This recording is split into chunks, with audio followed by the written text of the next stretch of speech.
Veleposlanik Andrija Vuksanović. Izvolite. Hvala, potpredsjedniče Nurković.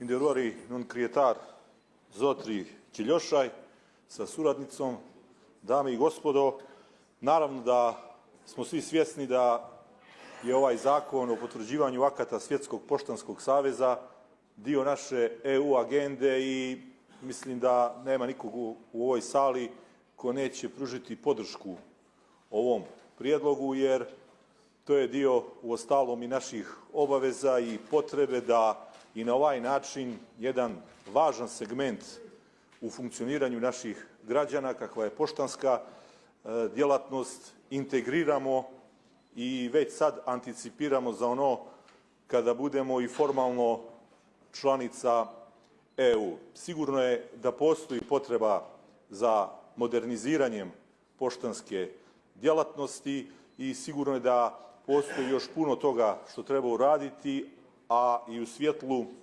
novih tehnologija.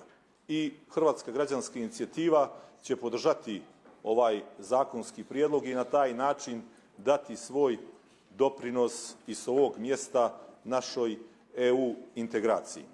Kao građanin Tivta želim i ja iskoristiti ovu prigodu i upitati potpredsjednika Vlade o svemu onome, a što je ovih dana aktuelno, a tiče se aerodroma i moguće koncesije.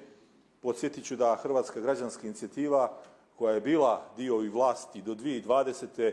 nije se slagala sa takvim rješenjem i bili smo izloženi raznim medijskim i paramedijskim pritiscima kad se tražilo naše mišljenje, jer vjerovalo se da ćemo biti na tom valu, ali evo, ono što su neki prije problematizirali sada potenciraju i to je dio političkog života u Crnoj Gori. A ono što me posebno zanima i što želim posebno fokusirati, to je pitanje je li Vlada Crne Gore opredijelila i sredstva u smislu restitucije zemljišta na kojoj se nalazi aerodrom Tivat, jer to je problem koji opterećuje veliki broj Tivčana i sa posebnim interesom prate ta dešavanja, jer aerodrom Tivat napravljen je na zemlji Starasidioca Tivta i danas brojne obitelji sa posebnim interesom prate čitav proces. Hvala vam puno.